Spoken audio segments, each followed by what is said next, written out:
From JBS Studios in Greater New York, this is the JBS News Update with Teisha Bader. I'm Teisha Bader with the JBS News Update for Wednesday, June the 8th, 2022.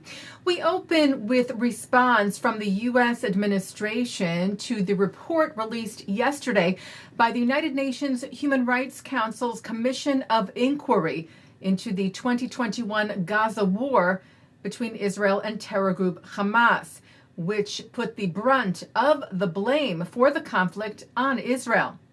U.S. State Department spokesperson Ned Price said yesterday, "We firmly oppose the open-ended and vaguely defined nature of the UN Human Rights Council's Commission of Inquiry on the situation in Israel, the West Bank, and Gaza, which represents," he said, "a one-sided, biased approach that does nothing to advance the prospects for peace."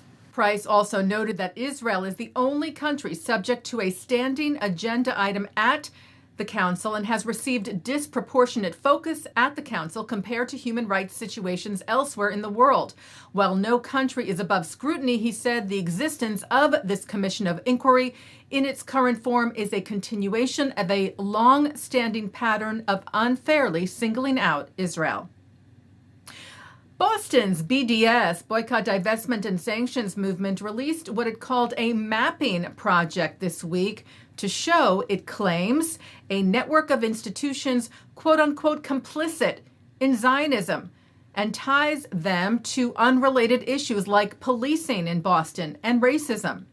Many Jewish institutions and organizations are included in the network, like the American Jewish Committee and the Anti-Defamation League. Boston BDS states, "Our goal in pursuing this collective mapping was to reveal the local entities and networks that enact devastation so we can dismantle them."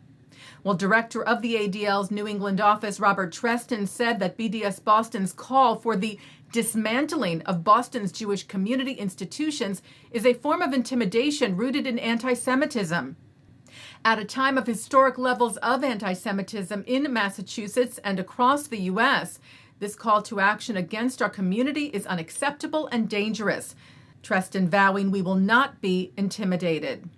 Israel's Foreign Ministry spokesperson Lior Hayat said this publication reveals the true ugly face of BDS Boston, which is nothing but a conspiratorial anti-Semitic organization. We call on all decent people to come out against this publication and to condemn the organization and those behind this racist campaign. Jewish Olympic medalist Isaac Berger has died.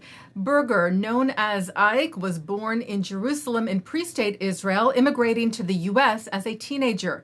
He won 3 Olympic medals, 1 gold and 2 silver for the U.S., was the first featherweight in history to combine lift more than 800 pounds, the first to press double his body weight. He held 8 world records, 1 Maccabiah medal, and 6 world championship medals. He was named to the U.S. Weightlifters Hall of Fame in 1965 and to the International Jewish Sports Hall of Fame in 1980. His nephew Adam Berger and niece Hannah Berger took to social media to speak about their beloved uncle, with Hannah telling JBS, "People always talk about his physical strength, but for me, his biggest strengths were his kindness and sweetness." Berger died Saturday. He was 85 years old. World-renowned tenor Andrea Bocelli took to the stage tonight at Bloomfield Stadium in Tel Aviv Jaffa, his first appearance in Israel since 2011. He was joined by the Israeli Philharmonic and the Gary Bertini Choir, as well as special guests.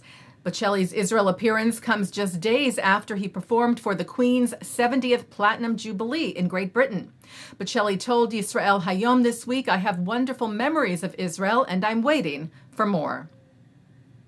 Taking a look now at our programming for tonight on JBS for Wednesday, June the 8th at 7 o'clock, it's Talmud Study. At 7:30, Israeli-American star of stage, screen, and television Mike Burstyn discusses his film Azimuth.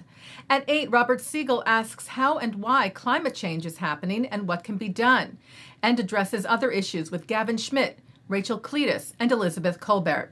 At 9, Mark Golub speaks with David Chudnow and Professor Erez Ben-Yosef on L'chaim. At 10, remarks from culinary journalist and food critic and TV personality Gil Hovav at NYU's Taub Center for Israel Studies. And coming up next, it's Thinking Out Loud. And that's the JBS News Update for Wednesday, June the 8th, 2022. I'm Teisha Bader. Stay healthy, stay well.